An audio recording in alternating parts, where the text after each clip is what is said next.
ये तो है, ये तो है, ये जब ठीक कह रहे हो कि गणपति मिल गए जो थे आभारत,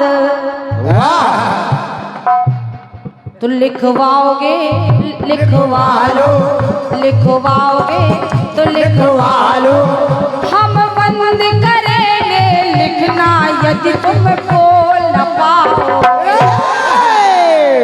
एक शर्त चल रही थी कि हम बंद कर देंगे लिखना यदि तुम बोल न पाओगे। बोल ना पाओगे। अच्छा। और क्या? लेकिन जवाब ठीक है, ठीक है, कुछ नहीं कहना, कुछ नहीं, कुछ नहीं कहना। बार बार कह रहे हैं मैं बड़ा भाई हूँ दीपक महाराज का, तो ये बताने की क्या जरूरत है, ये तो सभी लोग जानते हैं। फिर कह रहे ये हमारा ही लड़का है। अरे ये भी जरूरत आ गई बताने की, सब जानते हैं कि आपका लड़का हमारा भतीजा है, हमारा भाई है।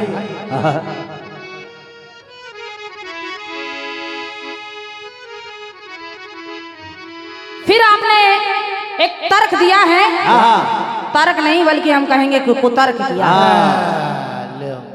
मैंने कहा कि उधर कौन नए हैं कौन पुराने हैं, तो आपने कहा कि वही राम जब कन्हैया बनकर आ गए वो नए हैं और भगवान भोलेनाथ तो पुराने हैं। नहीं, भगवान भोलेनाथ भोलेनाथ के रूप में नहीं आए, वो भी ज्योतिष के रूप में आ गए, तो उनका भी तो तन बदला, उनका भी तो तन बदला। फिर आपने एक बात और कही, कौन सी? कि नीलम जी मेरे गाने में ये चल रहा था कि पत्नी कह रही कि छूना नहीं छूना पिया छूना मना, यानी नारी कह रही है कि पिया छूना मना, जवाब आना चाहिए कि पति कहे कि छूना जरूरी है, छूना यहाँ। ये गलत हो गया, और क्या? इसको हम जवाब नहीं, इसको नालायकी कहेंगे। जब पत्नी ने मना कर दिया कि छूना मना और पति कहे हम छुएंगे, गलत बात है। गलत बात। आपके बात में आपके गाने में नारी कह रही है मैंने प्रयास किया है, पुरुष से प्रयास किया है जवाब देने का, और आपने कहा छूना मना, तो मैंने कहा छूना जरूरी है। लेकिन आपको ये बात भी नहीं अच्छी लगी। छूना छूना वही चाहिए जहाँ जरूरी है। लेकिन आइए, अब जहाँ मना है वहाँ क्यों छू रहे हैं? कुछ नहीं कहना, बार बार आप बता रहे हैं नीलम जी इस लाइन को सिद्ध करना। बताऊंगी, जरूर बताऊंगी। बाजे वाले को मंच नहीं छोड़ा।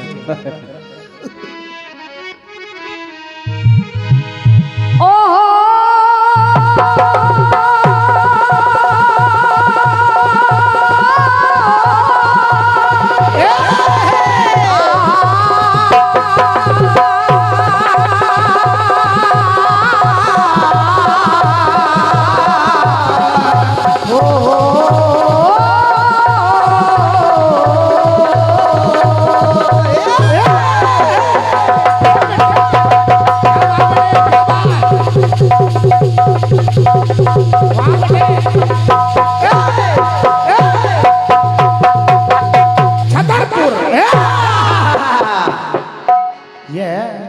आप बार बार कह रहे हैं शिव हरे भैया मेरी मजबूरी को समझिए, तो वो मजबूरी आपको समझनी, उनको नहीं। उनका काम है, उन्होंने साउंड खोल दिया, अब आपको अपने हिसाब से गाना होगा कि हम कहाँ तक जा रहे हैं और कहाँ तक नहीं जा रहे हैं। और रही बात मजबूरी की, तो आपने कहा कि लगातार कार्यक्रम चल रहे हैं, तो बड़ी भैया आपकी जानकारी के लिए बता दूं, आप भी जानते हैं आदरणीय सभी जनमानस कि लगभग कल हम सुबह 4 बजे छूटे हैं, 36 घंटे का कार्यक्रम चल रहा था हमारे राजस्थान में। जय हो जिसमें हमारा कार्यक्रम सम्मानित दादा मदन पंजाबी से था और वहाँ 36 घंटा लगातार गाने के बाद हम भी आए हैं। लेकिन हमको अपने स्केल के अपने गाने का तरीका पता होना चाहिए, बिल्कुल, कि कहाँ से गा सकते हैं और कहाँ से नहीं गा सकते हैं। जरूरी नहीं है कि हम अपनी कमी किसी और पर थोपें, कि हमारे ऊपर कृपा बनाए रखना। और नहीं बाजा नहीं बजाते इसलिए। क्यों? क्यों? क्योंकि सत्य कहने के लिए किसी पथ की जरूरत नहीं होती, नदियों को बहने के लिए किसी पथ की जरूरत नहीं होती। अरे भैया सुनेगा, सत्य कहने के लिए किसी शपथ की जरूरत नहीं होती, नदियों को बहने के लिए किसी पथ की जरूरत नहीं होती। जो पढ़ते हैं जमाने में अपने मजबूत इरादे के साथ, उन्हें मंजिल पाने के लिए किसी रथ की जरूरत नहीं होती। इसलिए बार बार अपने ये कहकर दया बटोरने की कोशिश ना करिए। कह रहे हम तो थके हैं, आप थके हैं तो हम भी थके हैं। नहीं थके होंगे बेटे, टेंशन में सोए नहीं होंगे। लेकिन आइए, गीत अच्छा आया आपकी ओर से, बढ़िया।